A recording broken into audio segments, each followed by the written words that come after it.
नमस्कार, मी खडतर प्रवास यूट्यूब चॅनल संपादक प्रभाकर लोंढे। आपण आज पापनास नगर, तुळजापूर नाका, गावसूद रोड, पोहणे रोड या रोडवर आलेलो आहोत। आपण सार्वजनिक बांधकाम विभागाचे शहरामध्ये असणारे रोड, शहराच्या बाजूला असणारे रोड खडतर प्रवास यूट्यूब चॅनलच्या माध्यमातून दाखवले होते आणि या रोडची पूर्ण अवस्था एकदम बिकट झाली होती। हे रोड मागील 2 महिन्यापासून शहरामध्ये मी दाखवत आहे। आज शहरामध्ये आणि शहराच्या बाजूला, शहराच्या जवळपास असणाऱ्या रोडवर आता सध्या सार्वजनिक बांधकाम विभागाच्या माध्यमातून कामं चालू झालेले आहेत। याचा अर्थ असा आहे, खडतर प्रवास यूट्यूब चॅनलचा इम्पॅक्ट झालेला आहे। सरकारला जाग आलेली आहे आणि सरकारचे माणसं आपलं कर्तव्य निभावण्यासाठी सार्वजनिक बांधकाम विभागाचे SK चव्हाण साहेब आणि त्यांचे वरिष्ठ थोरात साहेब यांनी अत्यंत चांगल्या पद्धतीचा निर्णय घेतलेला आहे आणि शहरामध्ये, जिल्ह्याच्या बाजूला, शहराच्या आजूबाजूला कामं चालू झालेले आहेत। हे कामं आहेत, हे बघा, सिमेंट रोड आहे। नगरपालिकेच्या मुख्य अधिकाऱ्यांनी सांगितलं की पावसाळ्यात कामं करता येत नाहीत आणि म्हणून शहरातले रोड आता बंद अवस्थेमध्ये आहेत। पण समजा डांबरीकरण करता येत नसेल तर सिमेंट रोड करता येतात, हे या रोडवरून दिसतं। ऑर्डर ज्या वेळेस करायचे त्यावेळेस आपण रोडची डांबरीकरणाची करायची का सिमेंट रोडची करायची हे सुद्धा अधिकार मुख्य अधिकाऱ्यांना असतात।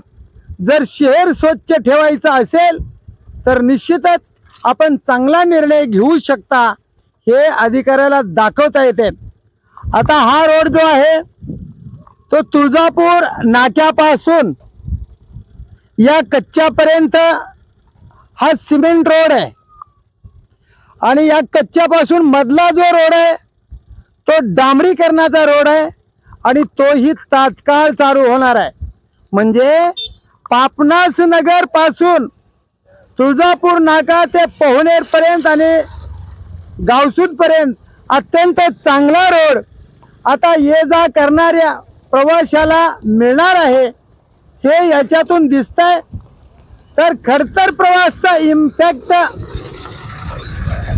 मागच्या 2 वर्षापासून 4 वर्षापासून शहर उखडलेलं होतं, हे रोड उखडलेले होते आणि खडतर प्रवासने एक वसा घेतला। आपलं शहर स्वच्छ शहर, आपलं घर ज्या पद्धतीने स्वच्छ असतं त्याच पद्धतीने शहर स्वच्छ झालं पाहिजे।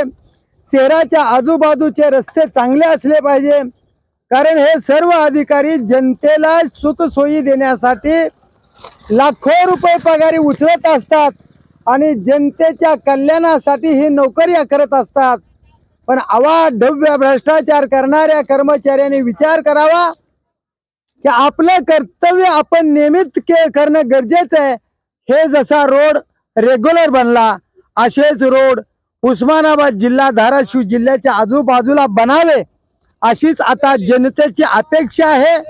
पण एवढे मात्र खरं की 2 महिन्यापासून खडतर प्रवासने ज्या बातम्या दाखवल्या त्या बातम्याचा इम्पॅक्ट असा झाला आणि खडतर प्रवासला यश आले। त्या यशाचे साक्षीदार धाराशिव शहरातले, जिल्ह्यातले सर्वच कार्यकर्ते आहेत। तर पाहूया येणाऱ्या काळात सुद्धा कशा पद्धतीनं हे सार्वजनिक विभागाचे अधिकारी आणि नगरपालिकेच्या मुख्य अधिकारी शहरातले व शहराच्या बाहेरचे रोड कशा पद्धतीनं चांगल्या पद्धतीनं बनवतील ते पाहूया येणाऱ्या काळातच। मी खडतर प्रवास यूट्यूब चॅनल संपादक प्रभाकर लोंढे या चॅनलला सबस्क्राईब करा, शेअर करा, लाईक करा, बेल आयकॉनचे बटन दाबा आणि असेच जिल्ह्याच्या विकासासाठी शहराच्या विकासासाठी वेगवेगळे व्हिडिओ पाहण्यासाठी या चॅनलला सबस्क्राईब करा। धन्यवाद धाराशिवकर, धन्यवाद उस्मानाबादकर।